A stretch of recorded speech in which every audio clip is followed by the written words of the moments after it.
On Primetime Politics, bail reform and changes to the criminal code. That's our commitment. We're confident that we can do it, and we will do it. The provinces and territories are united. They say bail reform is needed, and they want tighter rules. Coming up, we'll speak to the federal justice minister about his meeting with his provincial and territorial counterparts. Also, another positive job report with 22,000 jobs added in February. But will this bit of good news lead to bad news when the Bank of Canada makes its next rate decision? We'll speak to economist Jim Stanford.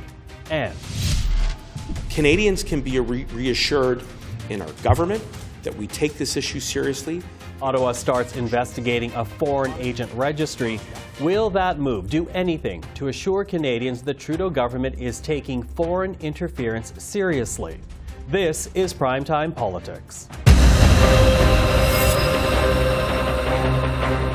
Hello everyone, I'm Michael Serapio. Since the start of this year, Canada's 13 premiers have been calling for reform to Canada's bail system, frustrated by what they describe as a small group of violent offenders who keep cycling through the court system. On Friday, provincial and territorial ministers met with their federal counterpart, and this is in part what they had to say after their meeting. We're here because there are many Canadians who don't feel safe in their community for a variety of different reasons.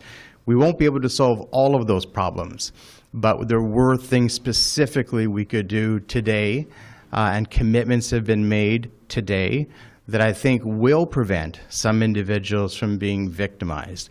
And what we heard from the federal government is a clear commitment to make those legislative changes to the criminal code as early as this spring, and we're really looking forward to that. Well, joining us now is the Federal Minister of Justice, David Lametti. Minister, thank you for joining us. It's my pleasure. Thank you. So change is coming. Details still need to be worked out, but you say consensus has been achieved between you and your provincial counterparts. A consensus on what? Well, on a number of different ways in which we can all work together to ensure that Canadians feel safe with respect to the bail process and are safe. So there are a number of legislative initiatives that we have targeted. You've heard some discussion of these publicly in the past number of days and weeks. We're going to work out the details of that. So some criminal code changes to the parts on bail, but also a number of non-legislative changes in terms of making the administration of bail more effective across Canada. And again, that requires collaboration. And also, the whole thing is framed obviously by charter rights and by the fact that we're aware that there is the systemic over-incarceration of Indigenous peoples, Black Canadians, other marginalized Canadians in the criminal justice system. So we were all well aware of that, and we were attentive to the social determinants of crime as well. Now, we know that the provinces and the territories have said that they want change in the bail system. You know, after sitting down with them, I'm wondering if you might describe to us what you heard. What would you say unifies their concern? Well, certainly the concern is echoed in the letter that the premiers wrote to the Prime Minister, that there's a fear after a certain number of very tragic events in Canada, most recently the death of Constable Pierre Challa in Ontario. There's a fear that the system isn't treating repeat violent offenders very well, or isn't the bail system is too lenient with respect to those offenders, or that the bail system is too lenient with respect to certain crimes committed with weapons. And so these are concerns that have been heard, I think, time and time again, both from my provincial and territorial colleagues, as well as from the premiers to the Prime Minister. Now, the demand for change, it does follow your government's passage of Bill C-75. Did the provinces mention any concerns specifically about that piece of legislation? Well, certainly it is one of the. It is a framing. It was a framing aspect of our discussion. Bill C-75 was the product of a long collaboration, a long series of exchanges of information between the provinces, territories, and the federal government. It also framed a number of different Supreme Court of Canada decisions and incorporated them formally into our law. They were already existing in our law. And reflected the principle in Canadian law that you're innocent until proven guilty and that you have a presumptive right to bail. That's present in the Canadian Charter. It was present in the Canadian Bill of Rights. It's a long-standing part of the Canadian common law tradition as well. So all of those factors were there. So Bill C-75 was part of that discussion, and certainly working within those parameters, we believe we have a plan moving forward. Now, some criminal defense lawyers have expressed worry ahead of this meeting that perhaps any change that might come down the bail system would be a reaction to a few cases and at the end of the day end up hurting a lot more people. I'm wondering how you would respond to that concern and whether or not it was addressed during your meeting. Well, we're certainly very sensitive to those concerns. Again, what we do will have to be framed by charter principles and by the presumptive right to bail in the Canadian criminal justice system. So I think that ought to allay a number of the different fears that have been raised, the very legitimate fears that have been raised by Criminal Defense Counsel, amongst others. But there's also a very legitimate view from across Canada that there are a number of instances in which the bail system has either failed or made Canadians feel unsafe in their own communities. And so we have to, as Minister of Justice, we also have to address that. Obviously, we're framed by the Charter and Charter principles, common principles that we share as the result of the evolution of our legal system. But we also have an ongoing duty to make changes when those changes are justified. And it isn't just a matter of a few isolated cases. There have been voices from across Canada. Again, you heard all the provincial premiers write to the Prime Minister. So there's clearly a shared concern there. Mm-hmm. So what kind of timeline are we looking at? What kind of next step might we be waiting for right now? Well, I've committed to moving as soon as possible to make those legislative changes. Again, they can't be made overnight, but we're pretty confident that we have a basis to move forward relatively quickly through the usual parliamentary processes. So that will be on me, but we'll continue our discussions over coming days and weeks, and hopefully we'll have something to announce fairly soon. Minister Lametti, really appreciate the time again. Thank you for this. Thank you. The federal health minister wants a crackdown on private clinics charging for services covered by the Canada Health Act. Here is Jean-Yves Duclos' message to the provinces and the territories. When we recognize that these challenges are Canadian challenges, it's easier for individual provinces and territories to then act and fight against this tendency for this technology and these improvements in workplace arrangement to lead to a privatization of funding for the healthcare system. Jean-Yves Duclos cracking down on private clinics charging for what should be publicly funded services. Now, Duclos is already reducing some provincial health transfers over fees for MRIs and other diagnostic testing. Quebec accounts for more than half of that $76 million clawback. Let's turn now to the matter of China's interference in Canadian elections. In addition to the two closed-door investigations ordered by the Prime Minister and the promise of a special rapporteur, the federal government announced a consultation process will begin, one that will lead, at some undetermined time, to the creation of a foreign agent registry.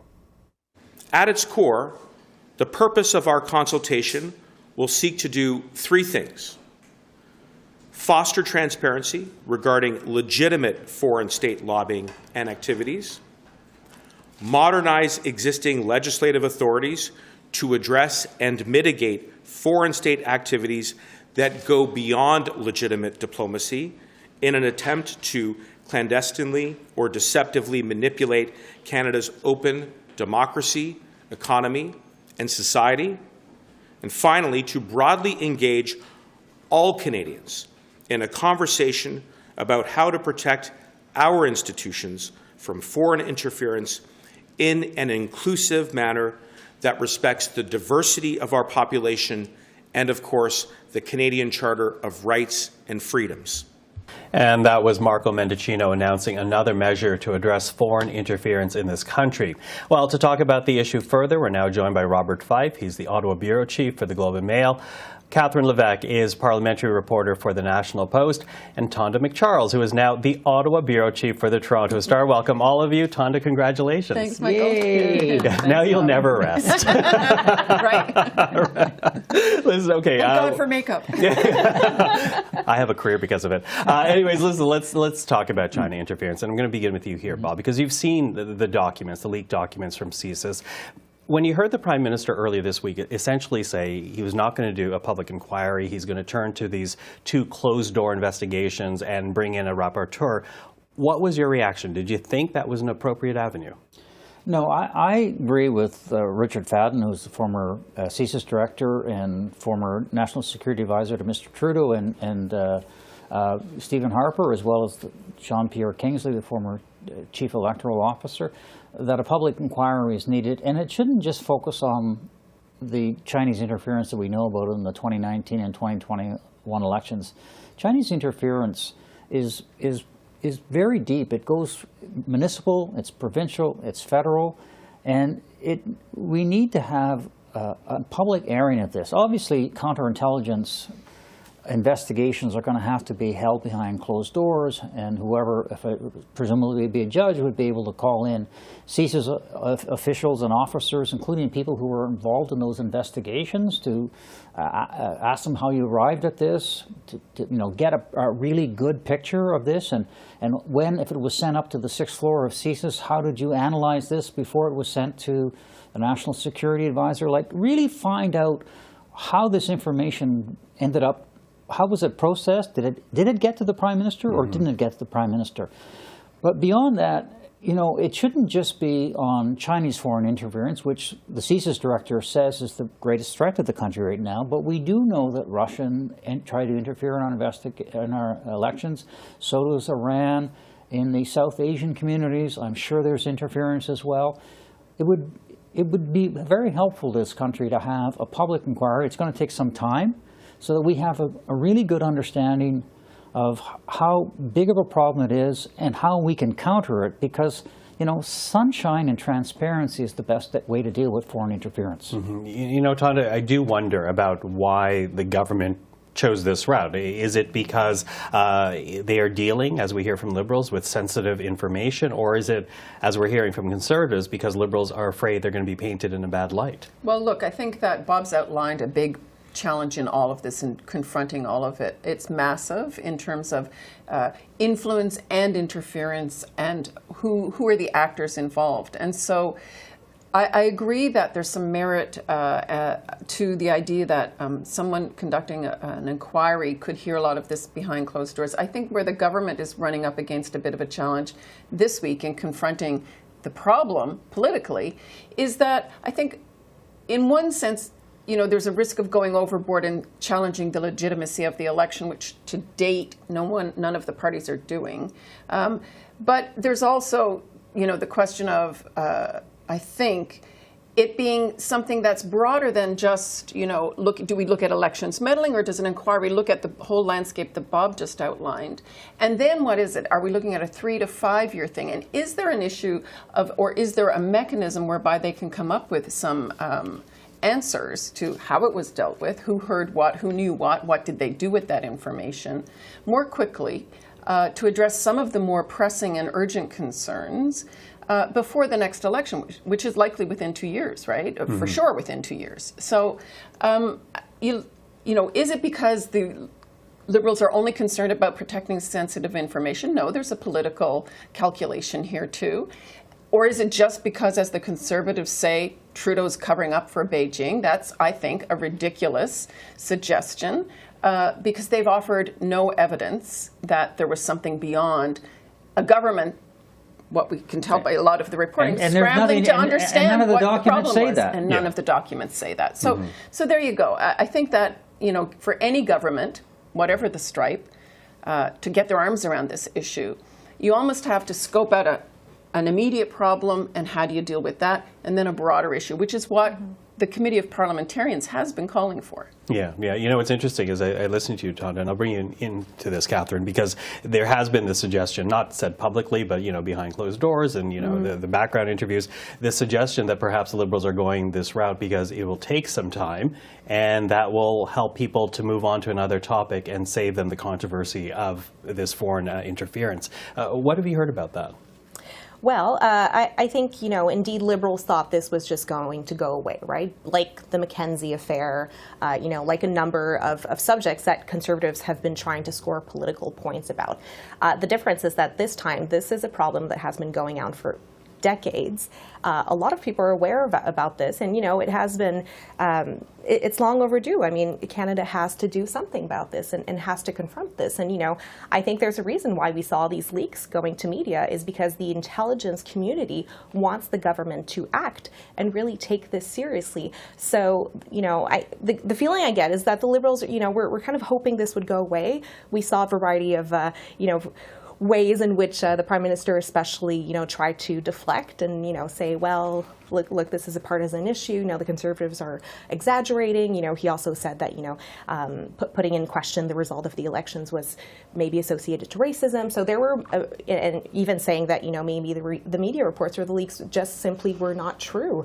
And to then this week come out and say, well, look, we're going to take a series of measures to take this. And today, well, on Friday, Marco Mendicino coming out and actually saying, well, look, we're going to go ahead with a foreign agent registry. We're going to launch consultations. So really, I feel like they're in damage control mode as right now. Well, I'm going to talk about Marco Mendicino in a moment. But, you know, we talked about the impact that this is having. And it was interesting, Bob, because Abacus came out with some new numbers today. And what I found interesting was this line. To the question, did Chinese interference change the election outcome? 37% of respondents said they didn't know. They're not saying that the election was stolen. They're not saying that it necessarily, but they obviously have doubts about the results. How troubling is that? Well, look, Chinese interference in the 2019 and 2021 elections did not affect the outcome. That's not the case, and none of the parties have been saying that. But if it even affected one riding, that's one too many. So this is, I think, what you're seeing with the Liberals deflecting and doing filibusters and the Commons Committee investigating the Chinese interference is that they're really hurrying on this one, because this is a story that's gotten out of the Ottawa bubble. It's gotten down on Main Street, and people understand that something's really fishy here. It's got to, you know, and the government has to deal with this issue much more seriously than they have been. What they tried on Monday, I don't think is going to be very successful, especially when you have Liberal MPs filibustering at a Commons committee, so they won't allow the Chief of Staff to appear. What I would say about those numbers you just said is, you know, that just shows people are unsure. They don't know what to make of it. The more worrying number in that data for the government and anyone dealing with it, really, including the Conservative leader, by the way, is that, you know, about 13% or so actually do believe the election outcome was not legitimate, and another 12% are not sure, but maybe it was. So that's 25%. One in, whatever, four, I'm terrible at this math. 1 in 4 Canadians are actually saying the election result is not credible. In this country, it's almost like it's already such a huge challenge for both parties to both deal with the substance of the allegation and yet still protect Canadians' trust and confidence in the electoral system. That is a very tricky line to walk. Trust and confidence, and that makes me think about the rapporteur, because that still unnamed person is meant to be beyond reproach, is going to be some eminent Canadian.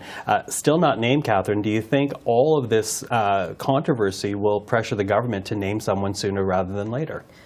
Well, we've already heard the government say it's not going to take months, it's going to take weeks to name this person. Now, I wouldn't Which want is to fast by Ottawa standards, but not Absolutely. fast by Main Street standards. To get anything done, a couple of weeks is actually quite fast.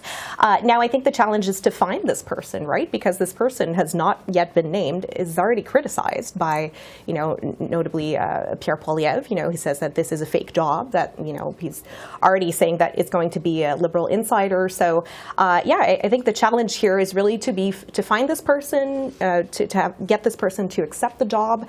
And so I really wonder, where the Liberal government is going to find this person. Maybe they should ask someone who's affiliated with the Conservative Party. I mean, that could be interesting. But at the same time, I think another issue is the fact that the government will also be choosing this person, whereas the opposition parties would certainly like to get their input in that as well. Mm-hmm. Well, listen, let's talk about Marco Mendicino. Don't have a lot of time, so we're going to just put it out to the group. Here he is today announcing consultations to create a foreign agent registry. Consultation. Are you surprised by the lack of urgency? Well, first of all, they've been talking about that since February 2021. Yes. This is ridiculous. If they want to show action, you can create a foreign agent registry right now. You can change the criminal code to make foreign interference a criminal offense. You can change the CSIS Act so CSIS can be far more outcoming about these kind of threats rather than hiding behind secrecy all the time. These are some simple measures that can be done. I think that the debate over whether to do a foreign registry is one that's still alive, and it shouldn't have just been started. It has been ongoing, like Bob said, and as of last June, they were saying they were starting consultations. So where's the result of that work? The result of that work should have been a decision by now to say we will go ahead with it, or, as the government has suggested, to do so risks tarring a whole bunch of communities with a stigma, a blacklist, and it's. But that's ridiculous. That's blacklist whatever the stuff. case may be. It's time for them to have made a decision on it and rolled out the decision and justified their decision. Is what I'm saying. Yeah. So I think that, the mechanism, we've seen it in other countries. The U.S. has one. Australia has one. They don't function perfectly, but they are a way to actually register people who are in the employ or payment by foreign actors. And so that provides a level of transparency, like a lobbyist registry. Mm-hmm. Absolutely. It's a good first step. And we saw some pro-democracy activists actually in committee this week say, well, look, it's not perfect. We know this, but, there is no consensus in the Chinese community. A lot of people want to see this done. It's just going to help us kind of identify, who is paid by Beijing as of the moment. But right now, what the Liberal government is doing is they seem to be kicking the can down the road and, just saying, look, there's going to be another delay. In May, maybe we'll do something about it. We're not sure what kind of form it's going to take. So, I just think, we still don't have any assurance that this registry will actually happen, or if it's going to happen before the next election. Okay, well, it's been a busy week back. They're back on break, but then we'll reconvene when Parliament returns. Bob, Catherine, Tonda, thank you. Thanks, and once Michael. again, Tonda, congratulations. Thanks so much. You're welcome. Canada added another 22,000 jobs in February as the jobless rate held steady at 5%, and that is near historic lows. But as many Canadians keep an eye on the Bank of Canada rate, could this good news job story turn out to be a bad news story down the road? To talk about this, we're now joined by economist Jim Stanford, who is also the director with the Centre for Future Work. Jim, thank you for joining us today.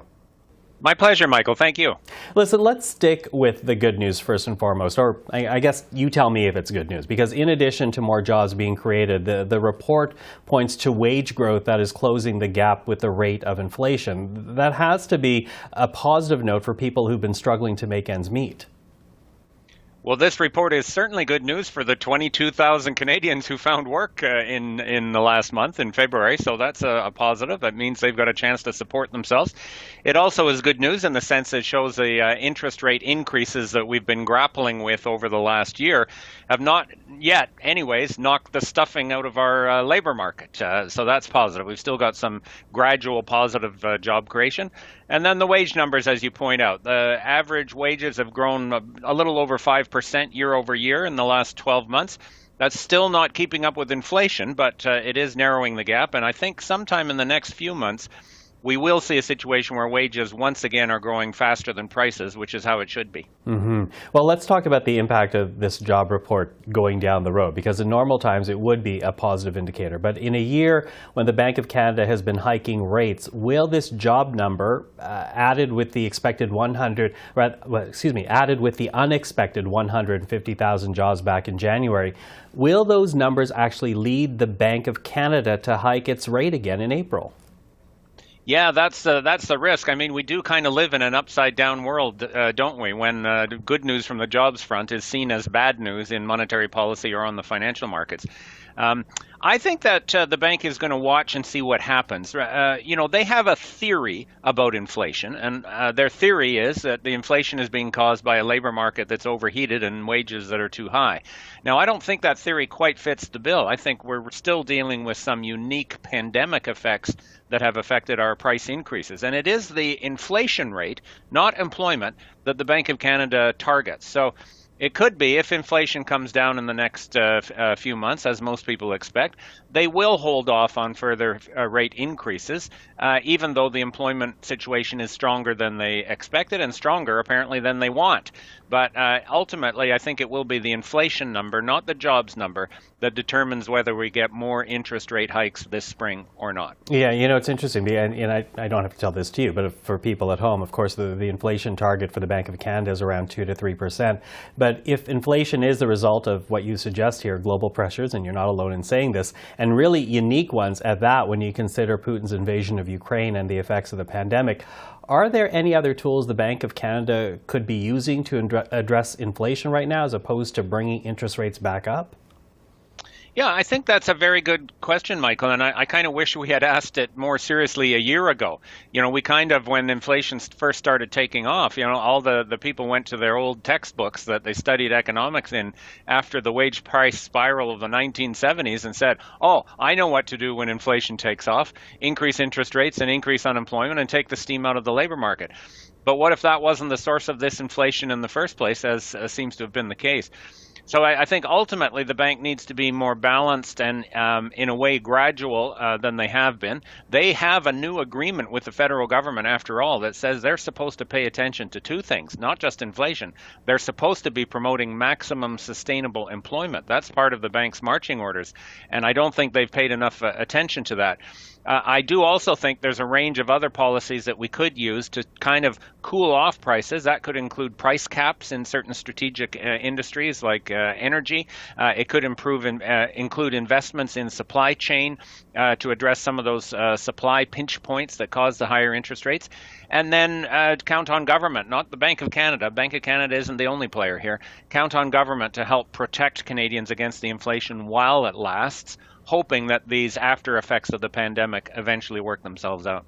Fiscal policy, not just monetary policy. Yeah. Speaking of which, the finance minister has announced that the federal budget will be tabled on March the 28th.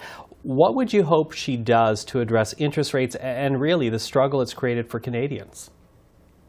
Well, first of all, I hope that she doesn't kind of follow some other old knee-jerk advice, which is that the government should cut back on its spending at this moment. Again, if you don't accept that the problem of inflation right now is because Canadians have too much money in their pocket, it is rather that of the effects of the pandemic, then the government shouldn't be cutting back spending anymore. Government spending has already fallen quite dramatically in the last 2 years from the phase out of all of those special COVID programs that were in effect. And the federal deficit, which was huge 2 years ago, has almost disappeared. They're almost balancing their budget this year. So we don't need any big restraint on spending from the government. I'd like to see some targeted measures to help Canadians with inflation. For example, there's this Canada housing benefit for renters, for low-income renters. Rents are going through the roof right now. In fact, partly because of the higher interest rates that we've had from the Bank of Canada. Another thing the government needs to look at in this budget is employment insurance. We've got a whole set of reforms that are supposed to be coming through to improve our employment insurance system. That hasn't happened yet. And if we've got a recession around the corner because of interest rates, we're not ready for it with our existing EI system. We've got to fix that up very quickly as well. Jim, you and I suspect we'll be speaking in a few weeks' time, but for now, thank you for this. Really appreciate the time. Thank you for having me, Michael. That is Jim Stanford. And that is our program for this evening. For everyone here at CPAC, I'm Michael Serapio. Thank you for joining us. We'll see you again tomorrow.